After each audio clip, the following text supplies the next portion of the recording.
إلهي بزنته لنكا مران منجدون انداوك أسجلين ليازو جمل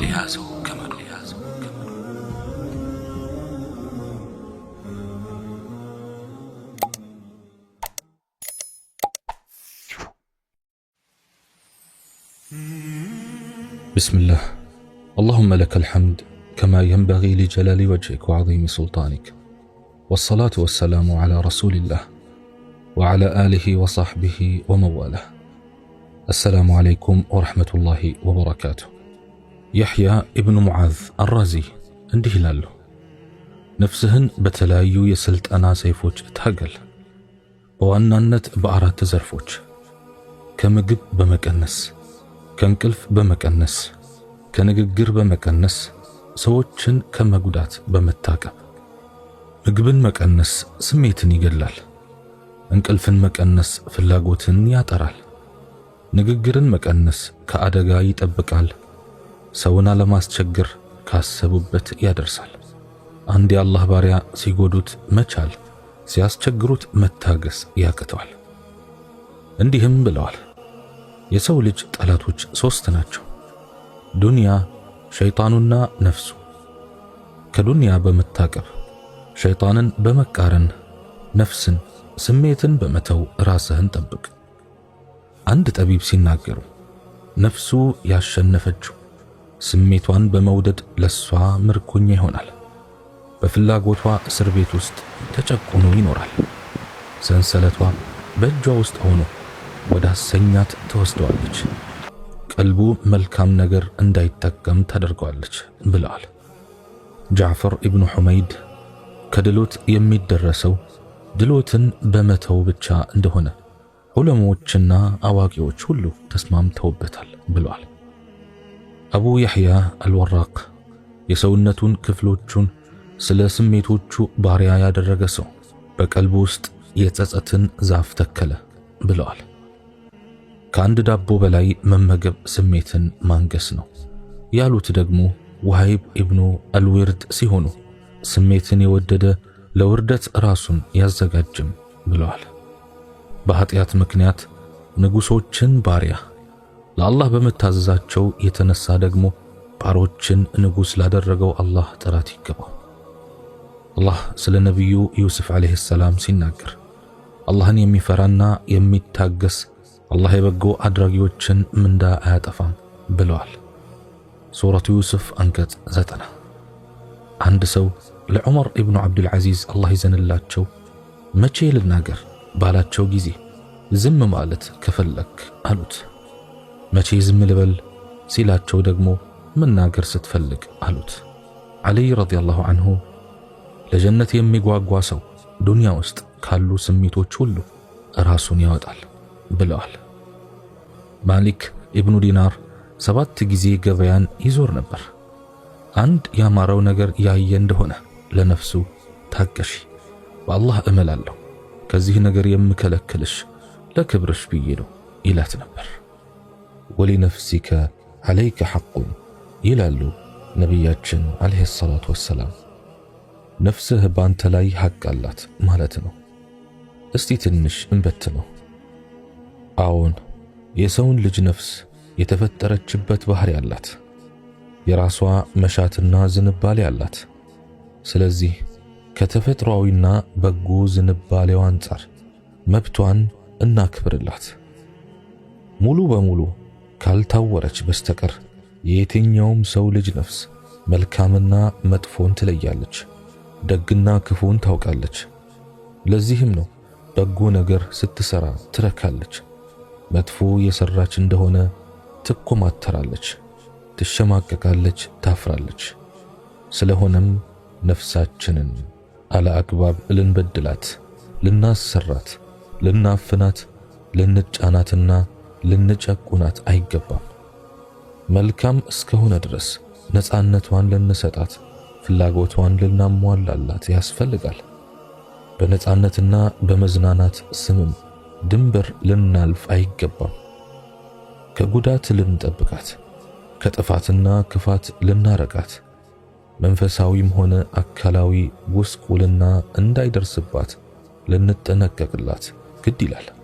ነፍሳችን መልካም ትሆን ዘንድ ልንገራት፣ ሚዛናዊነትን እንድትላበስ ልናሰለጥናት ይጠበቅብናል።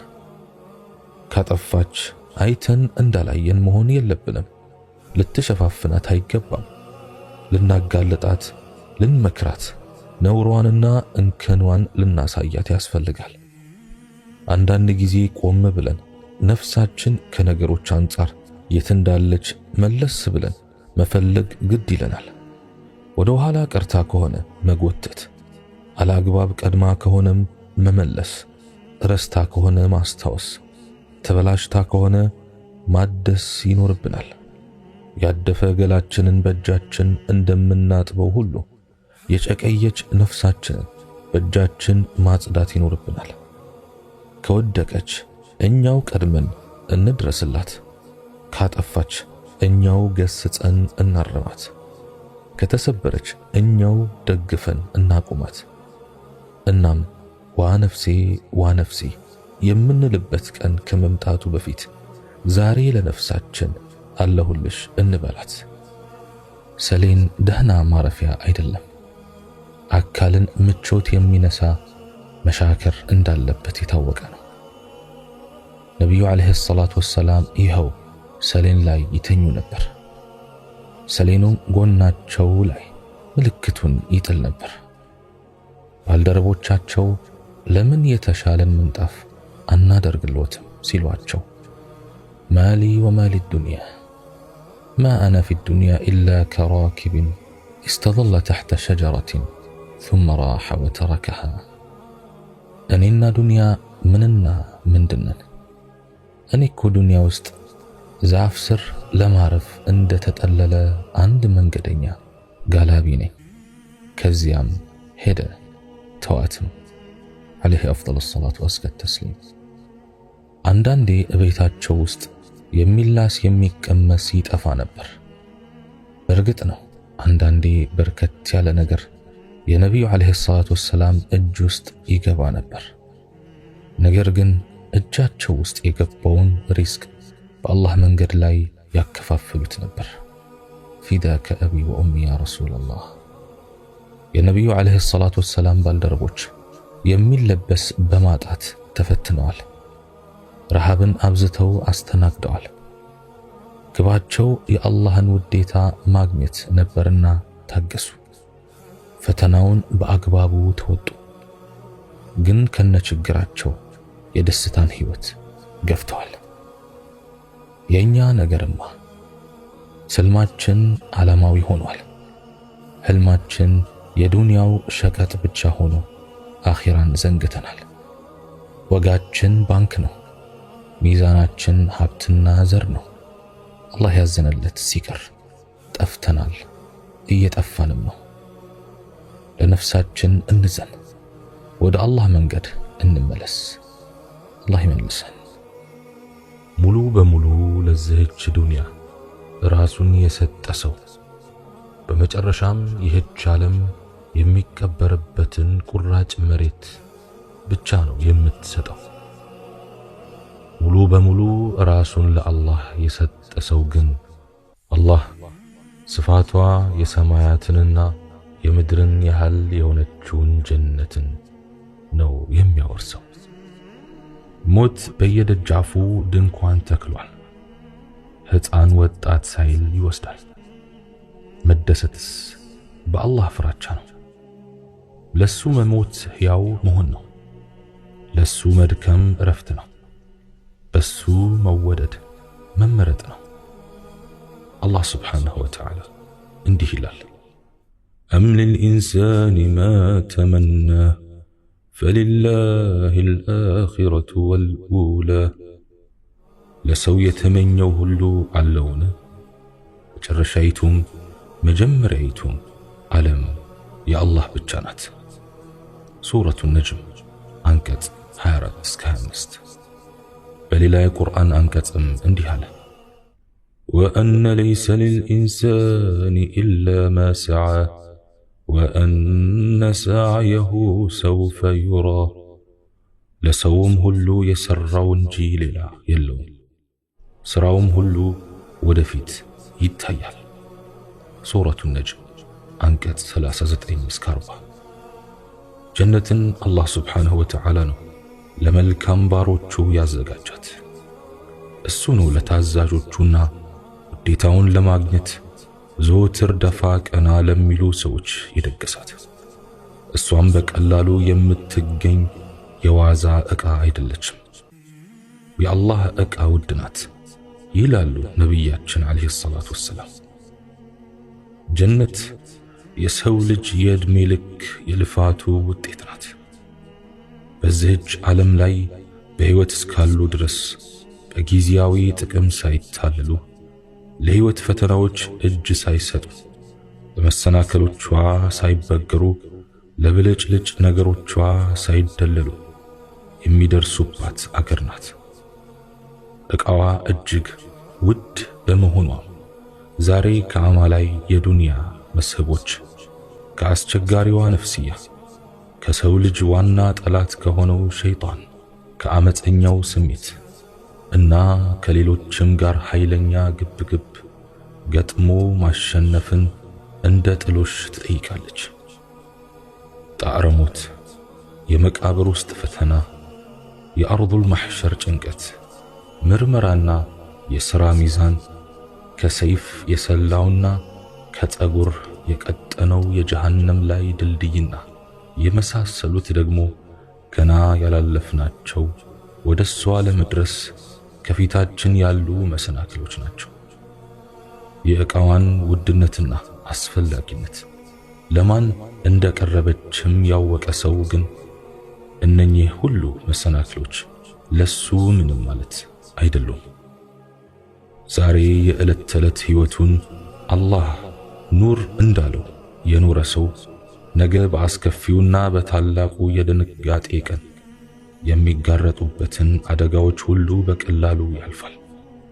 ዕቃዋ ዋጋ ያላት እጅግ ውድ፣ በቀላሉም የማይደረስባት መሆኑን በርካቶች ቢያውቁም ዛሬም ብዙዎች አልደከሙላትም፣ ለፍለጋዋም አልሮጡላትም።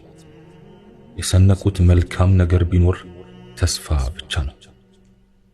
ከሥራ ጋር አለመሆኑ ከፋ እንጂ ተስፋ ማድረግማ ማለፊያ ነበር። ብልህ ብሎ ማለት ነፍሱን የመረመረና ከሞት በኋላ ላለው ሕይወቱ የሰራ ነው። ደካማ ብሎ ማለት ደግሞ ደመነፍሳዊ ስሜቱን የተከተለና በአላህ ላይ አጓጉል ምኞትን የተመኘ ነው ብለዋል ነቢያችን ዓለይሂ ሰላቱ ወሰላም። ጀነት ያለ ሥራ በምኞት ብቻ እንደው አልቻልኩም፣ እኛ ደካሞች ነን፣ አላህ ረሕመቱ ሰፊ ነው፣ አቦ አታስጨንቁና ዱዓ አድርጉልኝ እያሉ ለለውጥ ሳይዘጋጁ ራስን እያታለሉና ስሜትን እየተከተሉ የሚያገኟት አገር አይደለችም። በሌላ በኩል ደግሞ እየሰሩም ቢሆን የአላህን ረሕመት ሳያስቡ በራስ ሥራ ብቻ በመተማመንና በጉልበት ከአላህ ስብሓንሁ ወተዓላ በኃይል የሚቀሟትም አይደለችም። በሙስሊም ቤት ሕይወት ማለት በአንድ ጎኗ የአላህን ቅጣት እየፈሩ በሌላው ረሕመቱን እየከጀሉ የሚኖሩባት ሚዛናዊ ዓለም ናት። ጀነትም ያለ መኩራራትና መመጻደቅ በሥራ እየበረቱ የአላህ እዝነቱንም እያሰቡ ማረፊያ ሊያረጓት የሚያልሟት የሚመኟት አገር ናት። እስቲ ለአንድ አፍታ ራሳችንን እንጠይቅ። ጀነትን ያህል ትልቅ አገር በአላህ ስብሓንሁ ወተዓላ ቃል ተገብቶልን ምነው እኛ ለፍለጋዋ ሞራል አጣን? ለጀነት ሳንደክም ሳንሰራላት ምነዋ እንቅልፍ ያዘን? ጀነትን ለማግኘትና ራሳችንን ከተሻለ ቦታ ለማድረስ ምን ያህል ለፍተናል? ለዚህ ዲንስ ምን አስተዋጽኦ አበርክተናል? ኢስላምና ሙስሊሙንስ በምን ደግፈናል? የጀነት መንገዱ እንዲሁ ቁጭ ብለው በወረቀት ላይ በሚነድፉት ታክቲክ ይደረስበት ይሆን? አይደለም። ነገሩ ወዲህ ነው። ቁጭ ብለው እንደሚያስቡት ሳይሆን ሀገሩ ሩቅ ነው። ጀነትን የለፋላት ሰው ነው የሚያገኛት። ሳይደክምና ሳይሰላች የተጓዘ ነው የሚደርስባት። ዱንያ ያላለቀሰችበት አኺራ የምትስቅለት አይሆንም። ዛሬን እንቅልፍ ካላጡ ነገ ረጅም እንቅልፍ አይታሰብም። አላህ ስብሓነሁ ወተዓላ እንዲህ ይላል፣ أم حسبتم أن تدخلوا الجنة ولما يأتكم مثل الذين خلوا من قبلكم مستهم البأساء والضراء وزلزلوا حتى يقول الرسول والذين آمنوا معه متى نصر الله ألا إن نصر الله قريب እውነቱ የነዚያ ከበፊታችሁ ያለፉት ምእመናን መከራ ቢጤ ሳይመጣባችሁ ገነትን ልትገቡ ታስባላችሁን? መልእክተኛውና እነዚያ ከእርሱ ጋር ያመኑት የአላህ እርዳታ መቼ ነው እስከሚሉ ድረስ መከራና ጉዳት ነካቻቸው።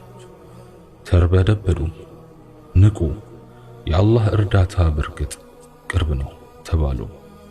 ሱረቱል በቀራ አንቀጽ 214። ታዲያ ይህችን አላህ ስብሓንሁ ወተዓላ ለምርጥ ባሮቹ ያዘጋጃትን ምርጥ አገር ለመውረስ እኔ፣ አንተ፣ አንቺም ምን ያህል ደከምን? ምን አዘጋጀን? ለጥሎሿስ ምን አቀረብን? ነፍስ፣ ንብረት፣ ገንዘብ፣ ጉልበት ወይንስ ዝም ብሎ ተስፋ ብቻ? ባዶ ተስፋ። ዱንያን መተው ከባድ ነገር ነው። አኺራን መተው ደግሞ ዱንያን ከመተው የበለጠ ይከብዳል። ቢሆንም አኺራን ለማግኘት ጥሎሹ ዱንያን መተው ነው ይላሉ ያሕያ ኢብኑ ሙዓዝ። ታላላቅ ነቢያትና ቀደምት ሶሐቦች ጀነትን ለማግኘት ሌሎችም እንዲያገኟት በመመኘት በብዙ መልኩ ለፍቷል። ዕቃዋ በቀላሉ የማትገኝ ስለመሆኗ ከቃል አልፈው በተግባር ጭምር አስመስክረዋል። ለዚሁ የጀነት መንገድ ነው ነቢዩላህ ኑህ እንደ እብድ ከ900 ዓመታት በላይ ወደ ሕዝባቸው የጮሁት። ሰዎች ጀነትን እንዲወርሱ በማሰብ ተቆጥተው ነው ነቢዩ ዩኑስ ዓለይሂ ሰላም በአሳ ሆድ ውስጥ ውለው ያደሩት። ከጀነት እንዴት እንደሚደረስ ለማሳየት ብለው ነው ነቢዩ አዩብ በበሽታ ለዓመታት የበሰበሱት። የጀነትን አቋም ስላንጸባረቁና በመንገዷ ስለጸኑ ነው ነቢዩ ኢብራሂም ዓለይሂ ሰላም ወደ እሳት የተወረወሩት። ወደ ጀነት የሚያደርስ እውነተኛው ጎዳና ይህ ነው ስላሉ ነው ነቢዩ ሙሳ ዓለይሂ ሰላም ከሀገር የተባረሩት።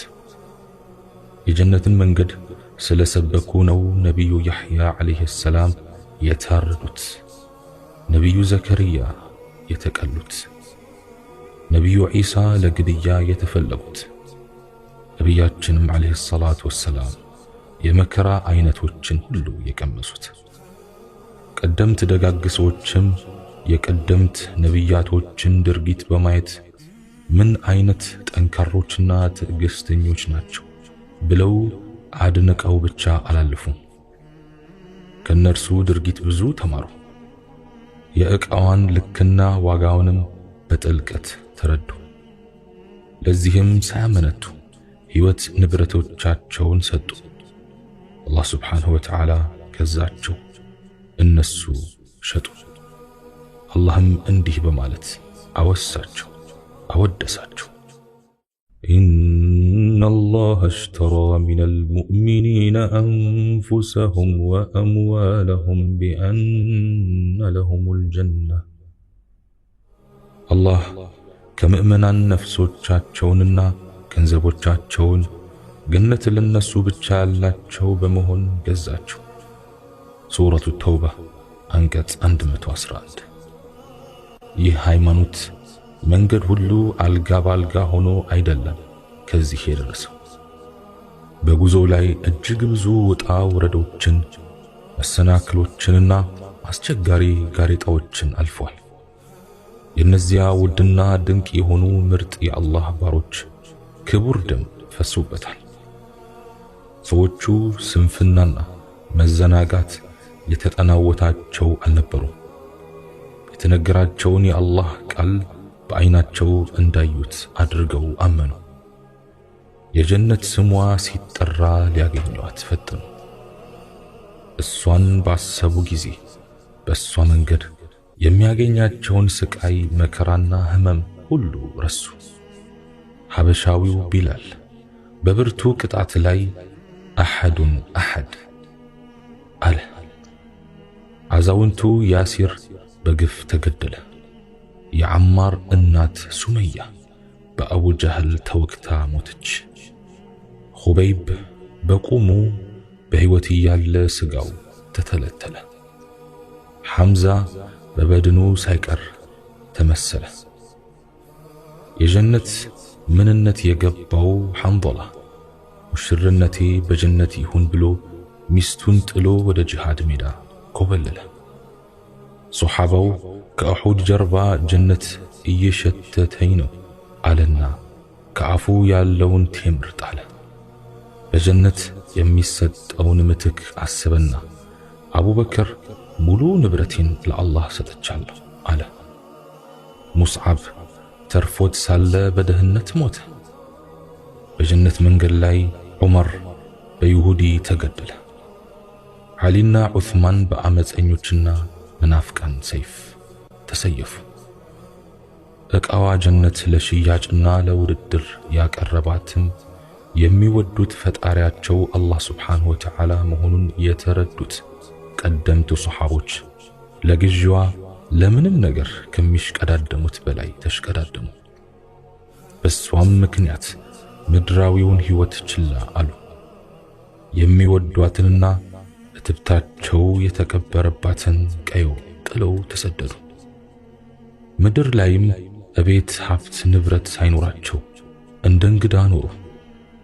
ለዚህ ዲን ክብርና የበላይነት ለአላህ ሱብሓነሁ ወተዓላ ቃል ከፍ ማለት ሲሉ ችግር የተባለን ሁሉ አዩ።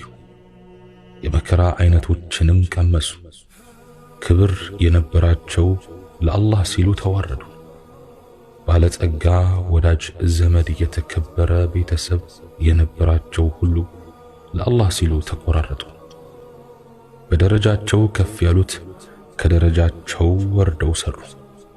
ሀብት ንብረት የነበራቸው ሳይሳሱ በአላህ መንገድ አውጥተው በተኑ።